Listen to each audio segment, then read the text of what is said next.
Hello everyone, welcome to Rani Reddy creations. ఎలా ఉన్నారండి? అందరూ బాగున్నారా? అందరూ హ్యాపీగా హెల్తీగా ఉండాలని మనస్ఫూర్తిగా కోరుకుంటున్నాను. ఇవాళ వీడియో ఏంటంటే రాగి దోశ ఎలా చేసుకోవాలో చూపిస్తున్నాను. ఇందులో బియ్యం అస్సలు వాడట్లేదు, ఓన్లీ రాగులు మినపప్పుతో చేస్తున్నాను.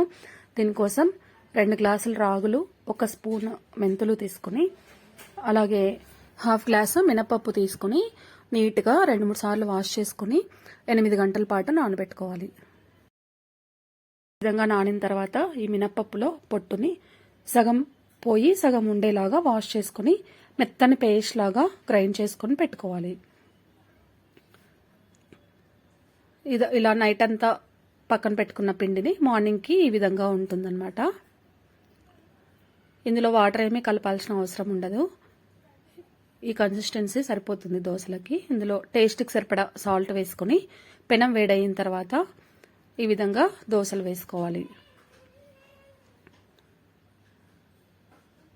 ఇలా దోశ వేసుకుని పైనుండి కొద్దిగా ఆయిల్ అప్లై చేసుకుని 2 వైపులా నీట్గా కాల్చుకుంటే ఎంతో టేస్టీగా ఉండే రాగి దోశలు రెడీ అయిపోతాయి.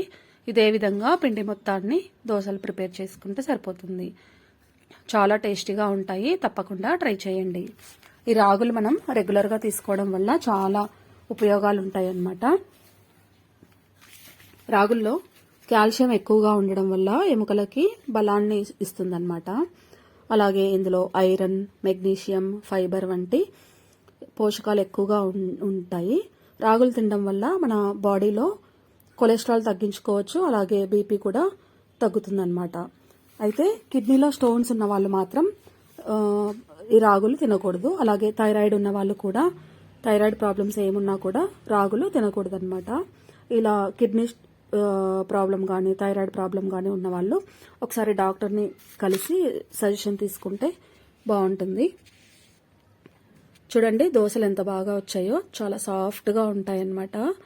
నాకు ఇలా ఆలు కాంబినేషన్లో దోశలు చాలా ఇష్టం. మా పిల్లలకి, మా హస్బెండ్కి ఇలా చట్నీతో ఇష్టం అనమాట. అందుకని ఇలా 2 ప్రిపేర్ చేశాను. తప్పకుండా ఈ రెసిపీని ట్రై చేసి ఎలా వచ్చిందనేది కూడా నాకు కమెంట్ సెక్షన్లో తెలియచేయండి.